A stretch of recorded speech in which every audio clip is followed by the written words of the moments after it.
3/14 முன்னாள் முதலமைச்சர் தொடர்பாக ஒரு வாகனம் போடுறாங்க மாணவர்களுக்கெல்லாம். அது கோவை, சென்னை, திருச்சி எல்லா பக்கம். ஆனா அந்த வாகனம் இப்போது இருக்கு. என்ன மாதிரி நடவடிக்கை? உடனடியாக அது சீராய்வு செய்யப்பட்டு அம்மாவுடைய ஆட்சி காலத்துல மட்டும் கிடையாது, ஐயா கலைஞருடைய ஆட்சி காலத்துல கூட நல்ல திட்டங்கள் ஆரம்பிக்கப்பட்டு இடைநிறுத்தப்பட்டிருந்தால் அது சீராய்வு செய்யப்பட்டு அதனுடைய இம்பாக்ட் தாக்கம் எப்படி இருக்குன்னு ஒரு அளவீடு செய்து அதெல்லாம் தொடரலாங்க. இன்றைய தினம் இன்னொரு மகிழ்ச்சியான செய்தி உங்களை பார்க்க வருகிற இந்த நேரத்துல தான் அந்த நல்ல செய்தி வந்தது. எங்களுடைய தமிழ்நாடு அரசு பள்ளிகள்ல பள்ளிக்கல்வித்துறையில கடந்த ஆண்டை விட இந்த ஆண்டு மாணவர் எண்ணிக்கை அதிகரித்திருக்கு. அரசு பள்ளிகளை நோக்கி மாணவர்கள் வருவது அதிகரித்திருக்கிற இந்த மகிழ்ச்சியான செய்தியை உங்கள் மூலமாக உலகத்திற்கு சொல்லிக் கொள்கிறேன். நான் பெரிதும் எதிர்பார்த்தது தொடக்க கல்வி. அந்த தொடக்க கல்வியில தங்களுடைய குழந்தைகளை வாஞ்சையோடு கொண்டு வந்து பெற்றோர்கள் சேர்த்திருக்கிறார்கள். இந்த தமிழ்நாட்டை பொறுத்த வரைக்கும் அரசு பள்ளிகள் எங்களுடைய கண்கள்னு நான் அடிக்கடி சொல்வேன். இந்த கண்களுக்கு இப்பொழுது புதிய வெளிச்சம் கிடைத்திருக்கிறது. பல்லாயிரக்கணக்கில் பெருகி இருக்கக்கூடிய இந்த புதிய மாணவர்களை வருக வருக இதை வரவேற்கிறார். அவர்களுடைய வரவு நல்வரமாகட்டும். அடுத்தடுத்த சட்டமன்ற கூட்டத்தொடர் இருக்கு, பட்ஜெட் எல்லாம் இருக்கு. அவர்கள் பெரிதும் எதிர்பார்க்கக்கூடிய அவர்களுக்கு முயற்சி தரக்கூடிய பல அறிவிப்புகளுக்கான ஆய்வு பணியும் போயிட்டு சங்கங்களை சந்திச்சவங்க என்ன சொல்லிருக்காங்கன்னா 55 லட்சமா இருந்த மாணவர் சக்தி 45 லட்சமா குறைச்சிருக்கு. இப்படி இருந்துச்சுன்னா பள்ளிகள் நடத்த முடியாது சங்கங்கள் சொல்லியிருக்கு. ஆனா இன்னைக்கு நீங்க ஜாஸ்தி பழைய டேட்டா இன்னைக்கு காலையில தான் புதிய டேட்டா எக்ஸாக்டா வந்திருக்கு. இன்னும் அது அதிகரிக்கும். ஏன்னா இப்ப சில இடங்கள்ல இடைநிற்ற இடத்தெல்லாம் நேரா வீட்டுக்கே போய் அவர்கள் எல்லாம் அடையாளம் கண்டு மீண்டும் கொண்டு வந்து சேர்ப்பதற்கான பணிகள் இருக்கு. அப்ப இந்த ஒவ்வொரு பீரியட்லயும் இது அதிகரித்துக் கொண்டே போகும் என்பதை நான் தெரியப்படுத்துறேன். அது மட்டுமல்ல, கடந்த 2 தினங்கள்ல நூற்றுக்கணக்கான சங்க பிரதிநிதிகள் எல்லாம் நேரில் அழைத்து இதுக்கு முன்னாடி சந்தித்திருக்கலாம், பேசியிருக்கலாம். ஆனால் நடந்தவை நடந்தவையாக இருக்கட்டும், நீ நடக்க போவே நல்லவையாக இருக்கட்டும் என்ற எண்ணத்தில் அவர்களுடைய கருப்பொருள் என்ன முக்கியமான கோரிக்கைகள் அதையும் ஆவணப்படுத்தி அது ஒரே நாள்ல பார்க்க முடியல. அப்ப சில பேர்லாம் சங்கடப்பட்டாங்க, ஐயோ எங்களுக்கு காத்திருந்தோம், ஒரு 50 பேரை பார்த்தீங்க, மீதி பேரை பார்க்கல. உடனே அடுத்த நாளுக்குரிய எல்லா நிகழ்வும் ரத்து பண்ணிட்டு அவர்களையும் நேரில் பார்த்து அவர்களை நேரில் சந்தித்து அவர்களினுடைய மனக்குறைகளை கேட்டு உணவு பிரசாரம் செய்து அதை அத்தனையும் நாங்க டிஜிட்டலா இப்பொழுது பதிவு பண்ணிடுறோம். இத்தனை நாளா வாங்கி அப்படியே விட்டுருவாங்க.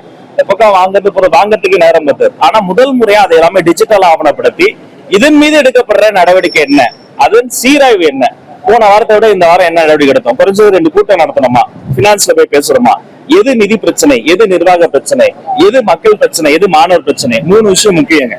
மாணவர்கள், பள்ளிக்கூடங்கள், ஆசிரியர்கள். இது 3 சார்ந்தது பெரும்பாலும் பிரச்சனை. 1 மாணவர்களால் பிரச்சனை அல்லது மாணவர்கள் பிரச்சனை. 2 பள்ளிக்கூடங்கள் இருக்கக்கூடிய இன்ஃப்ராஸ்ட்ரக்சர். 3 பள்ளிக்கூடம் இருக்கும், மாணவர்கள் இருக்கும், ஆனா ஆசிரியர்கள் சார்ந்த பிரச்சனை. இதையெல்லாம் அடையாளம் காணப்பட்டு ஒரு திருப்திகரமான ஒரு முறையில அனைத்து சங்க கூட்டம் நடைபெற்றது. இன்றைய தினம் மாணவர் எண்ணிக்கை மதிப்பீடு செய்தியும்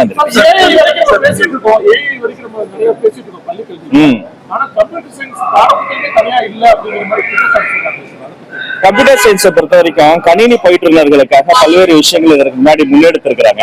அதை அவங்க தொடராம விட்டுட்டாங்க. மற்ற மாநிலங்களை ஒப்பீடு செய்கிற பொழுது நம்ம கல்வியில் முன்னோக்கி இருந்தாலும் வெறும் பாட புத்தகம் மட்டும் கிடையாது, அந்த அப்ரோச்சே மாறுது. ஆர்டிபிஷியல் இன்டெலிஜென்ஸ் மட்டும் கிடையாது. ஏற்கனவே குறிப்பிட்ட மாதிரி அவர்கள் அந்த ஏஐ எப்படி பயன்படுத்துறது, ப்ராம்ப்டிங் ரொம்ப முக்கியங்க. அதை கரிக்குலம் கமிட்டியில நான் வலியுறுத்தி இருக்கிறேன். கரிக்குலம் கமிட்டி வேகமாக வேலை செய்யறாங்க. அடுத்தது 3ஆம் வகுப்பு வரைக்கும் எப்படி டெக்ஸ்ட் புக் நம்ம டிஸ்ட்ரிபியூட் பண்ணமோ அதே மாதிரி கம்ப்யூட்டர் சயின்ஸுக்கு தனி புக்கை எல்லாத்துக்குமே நம்ம கொண்டு வரலாம். 6th ஸ்டாண்டர்ட்ல போய் கொண்டு வரலாங்கிறத நாங்க பரிசீலித்து சீக்கிரம் முடிவு சொல்லுவோம். அதை நாங்க கவனத்தில் எடுத்துக் கொண்டு இருக்கோம்.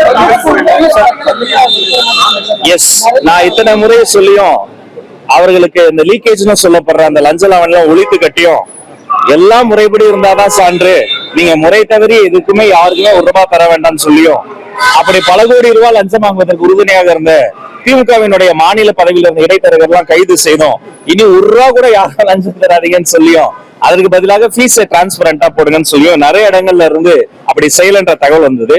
அதனால மாண்புமிகு முதல்வர் அவர்கள் அனுமதி பெற்று இதை கண்காணிக்க ஓய்வு பெற்ற நீதிபதி உட்பட கல்வியாளர்களெல்லாம் சேர்த்து இந்த ஃபீஸை கண்காணிப்பதற்காக ஃபீஸ் ஸ்ட்ரக்சர் ஒழுங்கா ஃபாலோ பண்ணுறதுக்காக ஒரு சிறப்பு கமிட்டி அமைக்கப்படும் என்பதையும் இந்த மூலமா சுத்தமா இல்லைங்கிறங்காட்டி பள்ளிகளில் மாணவர் சேர்க்கை குறைவா இருக்குது அப்படின்னு சொல்லிட்டு ஆசிரியர் சங்கங்கள் புகார் தெரிவிச்சிருக்கு. அதுக்கான நடவடிக்கைகள் என்ன பண்ண? நிச்சயமாங்க, கழிப்பறைகள் நம்ம வெறுமனே கழிப்பறைகள் கட்டுவதோடு முடிவதில்லை. கழிப்பறைகளை மெயின்டைன் பண்ணணும். நானே முதல் கையெழுத்து 70 கோடி கழிப்பறைகளை தான் போட்டேன். என்ன ப்ராப்ளம்னா அடுத்த மாசம் அதை சரியா மெயின்டைன் பண்ண முடியல. அடுத்த 6 மாசத்துல படுது அடைந்தது. அடுத்த ஆண்டு அது ரொம்ப பயன்பாட்டுக்கு ஏதுவான இடம் இல்லாம போயிடுது. கதவுல தாழ்பாடு உடைஞ்சிடுறது சின்ன பிரச்சனை நினைப்போம். ஆனா பெண் குழந்தைகள் என்ன பண்ணுவாங்க? அப்ப இதை முறைப்படுத்தணும் என்னன்னா மெயின்டெனன்ஸ் அமௌண்ட் அதிகமா வரும். ஒரு சற்றொப்ப நான் சொல்றேன், ஒரு பள்ளிக்கூடத்துக்கு வருஷத்துக்கே 30,000 ரூபாய் தான் நீங்க அரசு பள்ளிக்கு மெயின்டெனன்ஸ் கிடைக்கின்ற போது எப்படி அவங்க துப்புரவு தொழிலாளர்கள் நம்ம மாத சம்பளம் தர முடியும்? அவங்க தேவைப்படுற மருந்துகள் வாங்கணும், உபகரணம் வாங்கணும், பழுது அடைஞ்சு அதையெல்லாம் நீக்கணும். அப்போ ஒரு தலைமை ஆசிரியரும் ஒரு ஆசிரியரும் அங்க இருக்கக்கூடிய அந்த பொறுப்பாக இருக்கக்கூடிய ஆசிரியர் பெருமக்களும் எவ்வளவு வேலையை தான் அவங்க செய்வாங்க. பல இடங்கள்ல சொந்த காசை போட்டு செய்யக்கூடிய ஆசிரியர்கள் கூட நான் அறிவேன். இப்ப மாண்புமிகு முதல்வர்களின் அனுமதி பெற்று இந்த மெயின்டெனன்ஸ் சார்ஜ் அதிகப்படுத்தி இன்னும் தீவிரப்படுத்தி ஒரு கழிப்பறை எந்த அளவுக்கு முக்கியம்னா வகுப்பறையே இல்லாத ஒரு கழிப்பறை இருக்கு பாருங்க, அதுக்கு கூட ஒரு பயன் இருக்கு. எல்லாரும் பொது கழிப்பிடமா யூஸ் பண்ணலாம். ஆனா கழிப்பறையே இல்லாத வகுப்பறைக்கு எந்த பயனுமே கிடையாது. மாணவர்கள் அந்த இயற்கை உபாதையை கழிக்க வேண்டும். அதற்குண்டான அறிவிப்பு விரைவில் வரும் தெரியும். நன்றி. கர்நாடக முதல்வரை நேரில் போய் பார்க்கக்கூடிய ஒரு சூழ்நிலை அந்த மாதிரியான பேச்சுக்கள் போயிட்டு இருக்க சமயத்துல ஜனநாயகர்கள் படத்தை நேரடியா விஜய் சேனா அப்படிங்கிற கட்சியை சேர்ந்தவர்கள் முதல்வரோட புகைப்படத்தை எழுதி போன்ற பாடல்கள் கொஞ்சம் சென்சிட்டிவா போயிட்டு ரெண்டு விஷயங்க. மாண்புமிகு தமிழ்நாடு முதல்வர் சி ஜோசப் விஜய் அவர்கள் எங்கு கலந்து கொள்வார், என்ன செய்வார் என்பது அவர்களுடைய அலுவலகம் அவரே அறிவிப்பார்.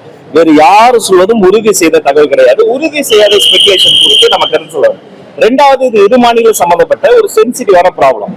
ஒரு திரைப்படத்தை குறித்து அந்த திரைப்படத்தினுடைய ப்ரொடியூசர் இருக்காரு, அந்த திரைப்படத்தினுடைய கலைஞர் இருக்காங்க, அவங்க பேசுவாங்க. நான் பள்ளிக்கல்வித்துறை சார்பா 2 நாட்கள் பல நிகழ்ச்சிகள் வைத்திருக்கிறேன். அதாவது வேற ஒரு சந்தர்ப்பத்தில் பேசுறேன். இது சென்சிட்டிவ் ப்ராப்ளம். இதுல நம்ம அவசரப்பட்டு ஒரு விஷயத்தை நம்ம சொல்லி எந்த மாநில மக்களை காயப்படுத்த கூடாது. முதல்வர் எங்க போறாரா இல்லையாங்கிறது முதல்வரே அறிவிப்பார். நேற்று சொல்லிட்டேன், எந்த செய்தியாளரையும் தாக்கணும். நான் செய்தியாளர்களுடைய அமைச்சர், என்னுடைய டிபார்ட்மெண்ட், அவங்க எந்த கட்சியா இருந்தாலும் என் சொந்த கட்சியாக இருந்தாலுமே அவங்க மீது தாக்குதலோ அல்லது அவங்க மீது வன்முறையோ பிரயோகிப்பதை எல்லளவும் ஏற்றுக்கொள்ள முடியாது. அந்த உண்மை தன்மையை விசாரிக்க சொல்லி இருக்கிறேன். அதன் பிறகு கட்சி ரீதியாக அவர்கள் மீது நடவடிக்கை